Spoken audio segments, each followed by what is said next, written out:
सच्चिदानन्दरूपाय विश्वोपत्यादिहेतवे तापत्रयविनाशाय श्रीकृष्णाय वयं नमः। पुष्टिमार्गीय सर्वज्ञ करुणारसपूरित श्रेष्ठफलप्रदाता च तस्मै श्रीगुरुवे नमः। जय श्री कृष्णा। राधे राधे प्रियजनों, दास का प्रणाम स्वीकार करें। आज ये दास आपके सामने एक नई कथा लेकर आया है। कथा श्री वल्लभाचार्य श्रीमद् महाप्रभु जी, उनके एक वैष्णव राणा व्यास। ये राणा व्यास वेद शास्त्र उपनिषद सब में बड़े ही निपुण थे, हर एक चीज में बहुत तेज थे। शास्त्रों का अध्ययन, इनको सब चीज कंठस्थ थी।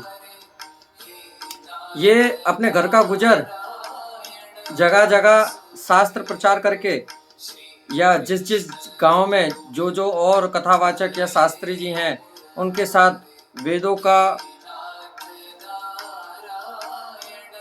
चर्चा करते, वेदों का अध्ययन करते, और जहां भी जीतते वहां से मूल्यांकन लेकर अपने यहाँ वापस पधारते और उन्हीं से अपना निर्वाह करते। देखिए, कहते हैं ना, घमंड घमंड अहम बहुत बड़ी चीज है। अहम कभी किसी के अंदर नहीं होना चाहिए। इन्हें वेदों का इस प्रकार घमंड हो गया, अहम हो गया कि मुझसे ज्यादा प्रखर इस पूरे विश्व में कोई नहीं है। एक जगह काशी में श्री राणा व्यास जी शास्त्रार्थ करने के लिए पधारे।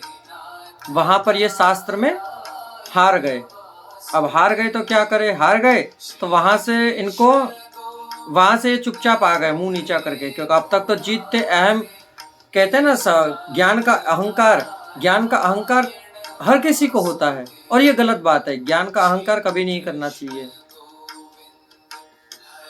इसलिए ये गंगा जी में अपना जीवन समाप्त करने के लिए पधारे। कुछ ही दूरी पर गंगा जी के किनारे श्रीमद् वल्लभाचार्य जी विराज रहे थे। वहां पर आप श्री के सेवक श्री कृष्णदास मेघन उनसे विनंती करते हैं कि महाराज, गंगा जी तो पतित पावन कहलाती है, तो ऐसे में गंगा जी में यदि कोई आत्मदाह करता है तो उसकी गति क्या होती है।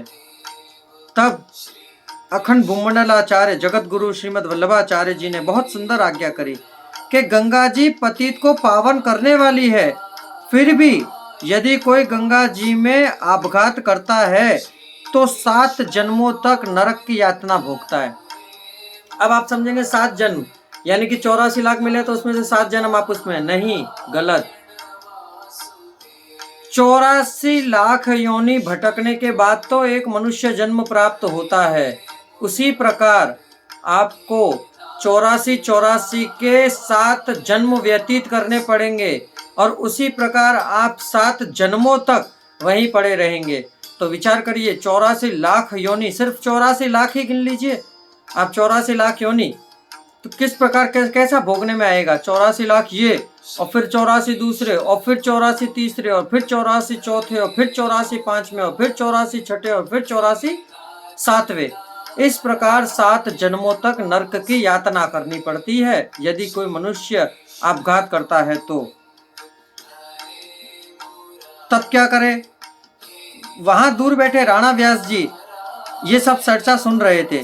वे वहां से तुरंत उठे और श्री वल्लभाचार्य जी के सन्मुख आकर विनंती करी कि हे नाथ, हे कृपा सिंधु, मैं अभी यहाँ अपना जीव त्यागने के लिए ही आया था। ये तो आपकी दिव्य वाणी सुनी तो मेरे हृदय का परिवर्तन हुआ, जिससे मैं अपनी आप बीती आपसे बताता हूँ। श्री वल्लभाचार्य जी ने उसे दिलासा देते हुए कहा के जीवन का और जात का पुरुषार्थ काम नहीं आता, ईश्वर की कृपा काम आती है। इसलिए कभी अहम ना करें और हम आपको नाम निवेदन करा देते हैं। आप जाइए, इस बार आप शास्त्र में प्रखर होंगे, यानी कि विजयी होंगे। शास्त्रार्थ करिए। देखिए प्रियजनों, चाहे कितनी ही बड़ी संकट, कितना ही बड़ी विपत्ति क्यों ना आ जाए, परंतु जीव त्याग करना ये मूर्खता की निशानी है। जीव त्याग कभी नहीं करना चाहिए। इसलिए यदि ऐसा संकल्प मन में जागृत होता भी है तो प्रभु नाम कीर्तन में लगाइए। क्यों कि आप तो जीव त्याग कर दोगे, परंतु आपसे जो लोग इस कलिकाल में मनुष्य हृदय लगा बैठे हैं, उन लोगों के पीछे से दशा क्या होगी आप नहीं जानते हैं। दूसरा, माता पिता की दशा क्या होगी नहीं जानते। तीसरा, लोक लाज में आपको निंदित नजरों से देखा जाएगा कि गलत कार्य किया था तो मर गया, कोई काम तो अच्छा किया नहीं था। ठीक। चौथा, कि इस लोक को छोड़ने के बाद भी उस लोक में आपकी अधोगति होगी। ये इस दास का वचन है और सच्ची बात है, शास्त्रों लिखित बात है कि आप अधोगति भोगेंगे, भोगेंगे और भोगेंगे, अवश्य भोगेंगे। इसलिए जीवन त्याग ना करें, प्रभु नाम कीर्तन में रहें और अहम करना छोड़ दें। इससे समझ में आता है कि श्री वल्लभ के सिद्धांत जिस किसी ने समझ लिए। देखिए, हमारा जो पुष्टि मार्ग है ना, इसमें एक अज्ञानी मनुष्य चल सकता है, एक नासमझ इंसान चल सकता है, एक मूर्ख व्यक्ति चल सकता है, परंतु नहीं चल सकता तो वो एक व्यक्ति, जिस व्यक्ति के हृदय में प्रभु को पाने की चाह, उसको पाने का प्रेम नहीं है, वह व्यक्ति इस मार्ग में नहीं चल सकता। तो प्रियजनों,